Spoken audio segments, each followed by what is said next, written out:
alaikum warahmatullahi wabarakatuh. Barkanmu da sake haɗuwa wannan program namu ko kince class namu akan video editing. So sunana Sadiq Abdullahi, yau insha Allah za mu fara akan video editing gabaki ɗaya ma. So za mu yi amfani da software da ake kira Adobe Premiere Pro. Akwai softwares da ake using ana video editing da su, akwai Filmora, Final Cut, Premiere Pro. So Premiere na ita ce dai an fi amfani da ita, yawanci da ita duk wani ma editing manyan editing ake yi da su, za ku ga ko film da akwai fina-finan da ake editing da su. So insha Allah za mu yi amfani yau za mu ga ma yacce za mu installing ita kanta a Adobe Premiere Pro din, saboda software ce da sai ka biya su, amma kuma wannan akwai crack version ne wanda za mu yi amfani da shi already an riga da an biya.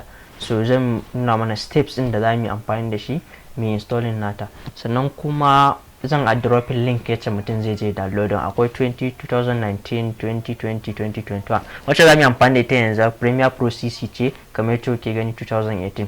So da farko kai downloading nata zan saki link inda za ka yi downloading. In kai zipping nata za ta zo ma aka crack folder din, za ta zo ma aka folder.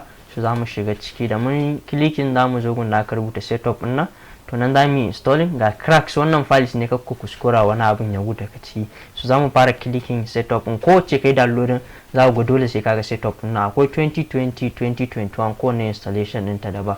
Sannan kafin ka downloading ka tabbata ka duba me wannan din computer naka, specification na computer ka ko nawa ne, ko ai misali in muka shiga mu je duba specification na computer. Idan Windows 8 kake amfani da shi ko Windows 10, idan ka zo this PC ka shiga my computer this PC sai ka right click sai ka zo properties.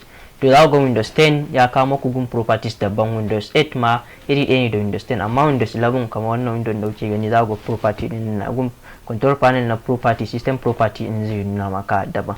Kamar yadda kuke gani gashi wannan kun ga ko i5 ce computer, ga speed into 2.60 sai RAM 4GB RAM, kuma za ku duba na ku sai ku gani. To wannan shine da aka yi amfani da ko i3. Idan Intel ce da kai computer ka, gaskiya za ka yi video editing computer ka za ta rika baka matsala saboda slow zai rika yi sosai, most especially ko da ko i5 ce da kai speed ɗinka nan yana ƙasa da 2 ko 1, za ga computer yana slow sosai. Sai install RAM ana son shi ma zaman daga 4GB 2GB ma za ka yi, amma shi ma dai duka computer wannan su ne specification. At least dai computer ke zama daga ko a gidan ko take, akwai Intel, akwai Phantom, akwai Inco, sai yawa sai su ne dai wayannan dai in na iya tunawa. So idan computer ka ko i3 ce, i3, i5, i7 to haka suke. So daga ko i3 dai a gidan ko computer ka ake so ya zama da haka editing daga ko i3 i5. So in i3 ne sai ka tabbatar space ɗinka, ko da ka je siyan computer kana so ka riga aikin graphic design ko editing da wani abu da ya shafi dai ya haka wasu abubuwan skills din na computer. So speed ɗin ka zama kai zama na ƙasa da 1, ya zama daga 2.30, 2.60 har zuwa 3 point wani abu. Sai gig RAM ɗinka dole ya zama daga 4GB RAM ne zuwa 8GB RAM, 6GB RAM, duka dai abin da ya faru. Sai external hard disk, sai system type ya zama 64 bit. Wannan ba wani matsala bane, ko da ka siya computer ka yana da 32 bit za a iya sa maka window mai 64 bit, wannan ba matsala bane, ana iya canza shi. Wannan din ma RAM ana iya, in ta zo da 2GB za a iya sa mata 4GB RAM ka je ka siyo wani, amma wannan dole sai dai ka computer ta zo ma da su a haka shine daidai din. So idan misali ta je ka nemo computer ka samu ka tabbatar da hakan yake sosai. So in kai installing software din ka zo ka nemo, so za ka zo kamar za ka shiga cikin software sai ka zo gun setup, sai mu clicking setup. Da mun clicking mun shiga setup zai kawo mana, sai mu danna yes domin mu agreement cewa yi muna so mu installing ita kan shi software din wato Adobe Premiere Pro. So abin da zai faru za mu jira shi, za ku ga kamar ya fara mana installing. So installation types din kala ne, kun ga wannan 2018 updated one ne, to 2020 za ku iya ganin installation din. In dai ka je gun installing din za ku gani. Yanzu za mu jira shi ya fara installing domin mu ga yanayin yacce zai, in ya gama installing steps din da za mu bi matakan domin mu shiga. Kamar yadda gani ya zai 2% yanzu, so za mu tsaya sai mu jira mu ga yanayin installation din zai yi. In ya gama har mu fara aikin mu gadab mu fara yin aikin mu sosai da sosai. So yanzu za mu jira sai ya gama installing. So daga lokacin da ya gama installing ya ji 100% zai kawo maka nan, so sai ku danna sign in later. Kar ku sign in now, sai ku danna sign in later, sai nuna muku cewa ku shiga ku installing. So ga license the software za ku yi cancel, sai ku yi back. Don kuka zo ya nuna muku ya shiga, sai ku zo start trial. Kun ga yanzu ya nuna maka cewa 07 days 7 days trial ne, wato wanda za ka yi amfani da shi bayan kwana 7 license ka zai kare sai ka yi payment. kawai sai ka yi zo ka kashe kai kakka fara software sai kawai ku yi cancel nashi ku sa cancel ku kashe shi. So sai ku fita. So idan kuka fita daga software kuka yi sai ku zo akwai cikin folder da kuka install shi kan software gashi wannan crack folder din.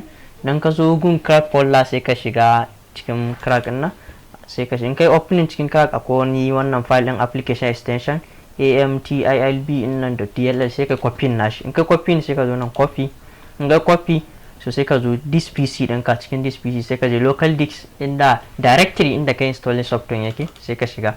So da ka zo akwai program files times 86 so sai ka duba program files din sai ka shiga wannan program files sai ka duba na ka ga adobe ni da ga sa adobe so gashi nan sai kai clicking ciki. So kana zuwa ga this software din da kai install inda da ka adobe ne so za ga sa anan gun. So kun ga muna da photoshop 2020 ga premiere pro ita muka sa yanzu sai mu shiga cikin premiere pro. Dama already mun yi copy wancan crack file shine zai sa kura trial din mu ya kare ba za mu yi payment mu biya kuɗi ba tunda software ta kuɗi ce. So in muka yi za mu yi amfani da ita for free za mu yi amfani da shi.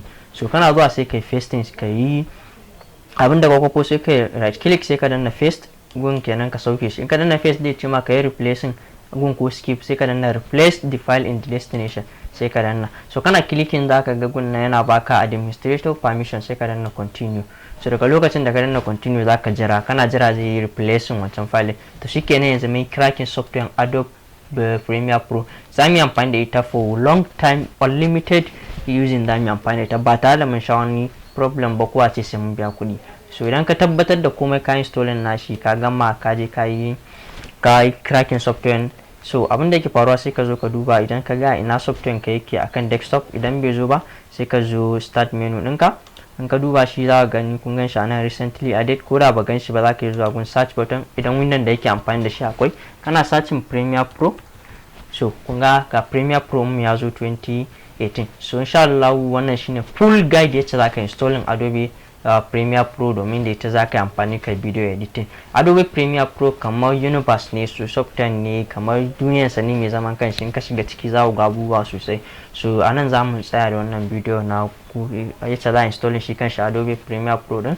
So ka kuma ta sunana Sadiq Abdullahi a wannan program na Language Sadiq from Northern Impotech. Ga masu son shiga class namu da muke koyar da shi irin digital skills din nan so za ku iya neman mu a lambobin mu ko kuma ku duba social media handles mu. So na gode sai Allah ya lamu a class na gaba.